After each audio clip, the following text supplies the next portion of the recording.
갑자기 들이닥친 C19 때문에 전 세계가 분루 상태에 있습니다.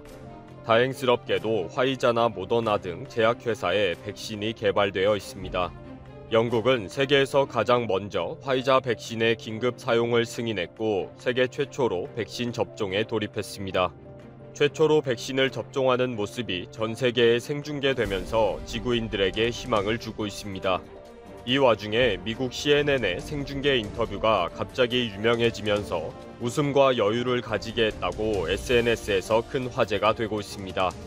행복한 일이 없는 요즘에 이 인터뷰를 보면서 희망을 가지고 한번 웃어보는 시간이 되었으면 좋겠습니다. 영국에서 80세 이상 노인을 대상으로 백신 접종이 시작된 이후에 가장 먼저 백신을 접종한 사람은 마거릿 키넌 할머니로 알려졌습니다. 펭귄 크리스마스 스웨터를 입은 90세 여성이 역사를 만들었다 라고 방송에서 중계했습니다. 마거릿 키넌은 19세에는 1950년대 결핵치료제를 최초로 투약한 사람 중에 한 명이라고 알려져서 화제가 되기도 했습니다. 세계에서 두 번째로 백신을 맞은 사람은 81세의 윌리엄 세익스피어인데 세익스피어도 백신을 맞았다 라고 해서 대문호 윌리엄 세익스피어를 연상시키는 유머스러운 기사와 SNS가 등장하기도 했습니다.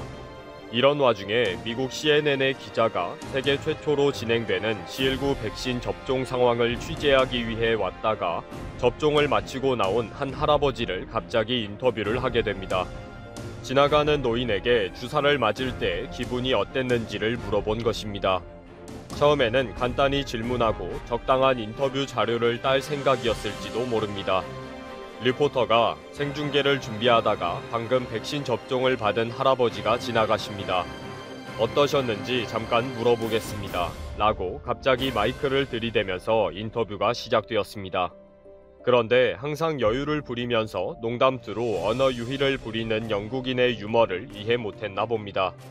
소감만 듣고 짧게 끝내려고 했던 기자의 의도와는 전혀 다르게 되면서 기자는 계속 당황합니다. 할아버지가 다른 소리를 하면서 인터뷰가 아주 재미있게 생중계가 되어버렸습니다. CNN 기자는 생중계 중이었기 때문에 처음에는 이상한 노인네에게 말을 잘못 시켰다, 중간에 적당히 끊어야겠다 라고 머리가 복잡해지는 상황이 되어버립니다. 백신을 맞게 된 경위를 말해달라, 접종받을 때 기분이 어땠나요? 라는 질문에 할아버지가 병원에 전화를 했다. 그 머시기라고 하는 백신 있냐 했더니 별 쓸데없는 질문 몇 가지 하더라. 그래서 대충 예 아니요, 예 아니요로 대답해줬다. 병원에 왔는데 그놈의 망할 주차 공간을 못 찾았다. 겨우 병원에 들어가서 명단에 이름 적고 맛없는 점심 한 끼 먹고 들어왔다. 그리고 내가 지금 여기 있다. 라고 말을 길게 해버린 것입니다. 당황한 CNN 기자가 중간에 말을 자르고 인터뷰를 정리하려고 그래서 기분이 어땠습니까? 라고 두 번이나 끼어듭니다. 기자는 속으로 머리가 복잡해진 것입니다. 괜히 허름한 옷을 입은 노인네에게 말 시켰다가 지금 대형 방송사고가 났다. 큰일 났다. 빨리 마무리해야겠다. 라고 생각한 거죠. 그런데 인터뷰 영상을 보면 이렇게 중간에 끼어드는 CNN 기자에게 할아버지는 레이저 눈빛을 보내면서 가만히 있어봐, 내가 지금 말하고 있잖아 라고 신호를 보냅니다. 도리어 노인은 기자를 지적하고 혼내기까지 합니다. 백시네이션 단어 사용이 틀렸다고 지적하고 이너큘레이션이라는 단어가 맞다고 한마디 쑥 던져줬습니다.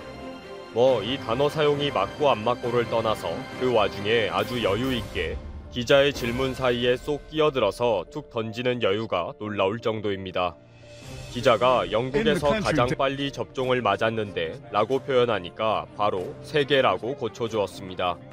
정확하게 말하자면 세계에서 가장 빨리 맞았다 이놈아 라는 투였습니다.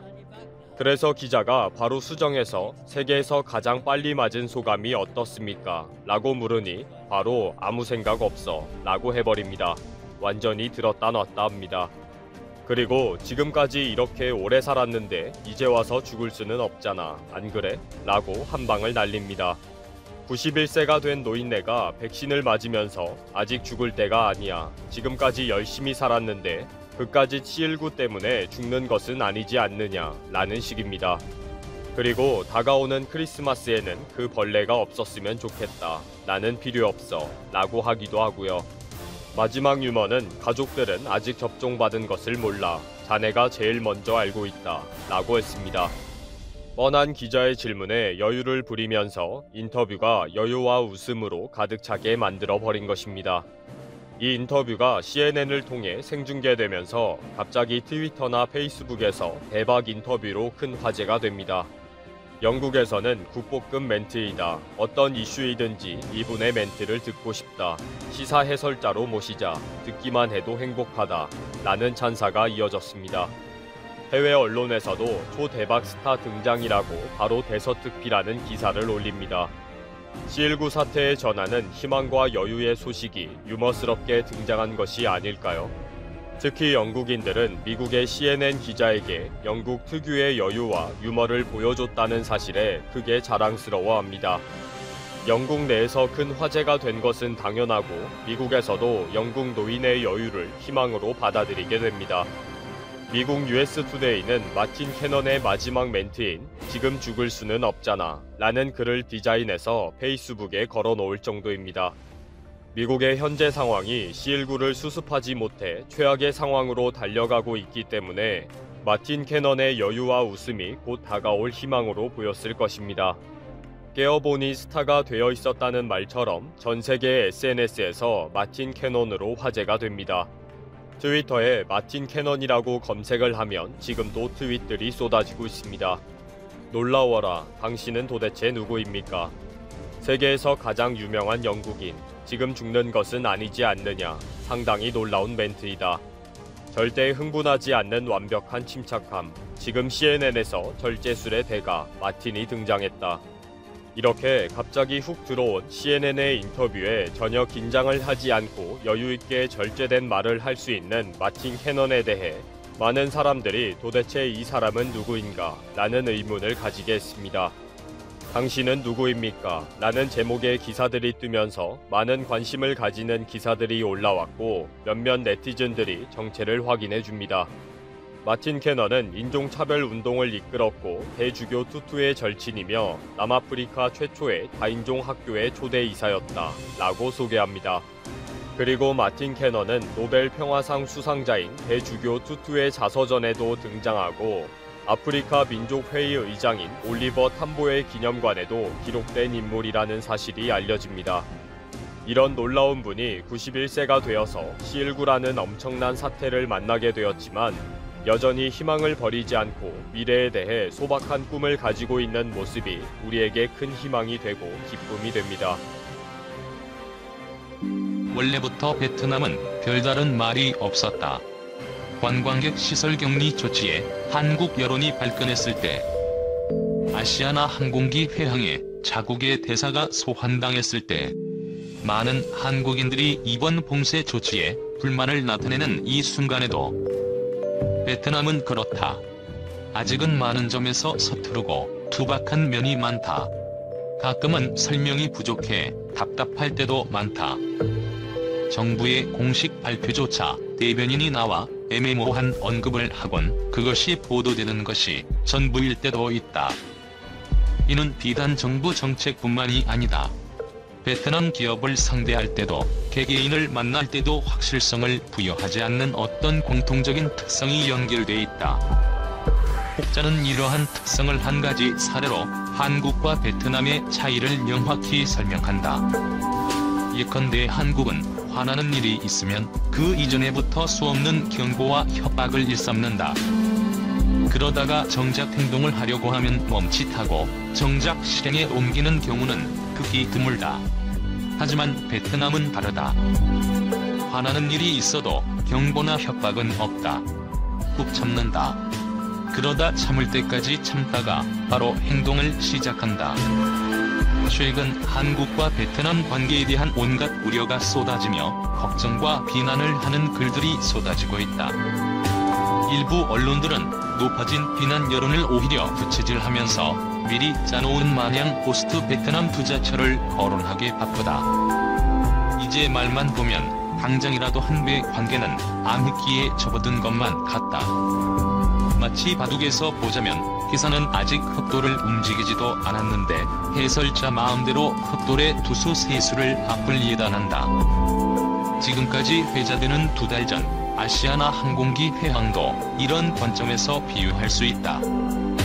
베트남 정부는 한국발 항공기의 착륙을 주변 공항으로 요청했을 뿐이다. 다만 중앙부처와 관계기관의 혼선으로 통보 시간이 늦었다.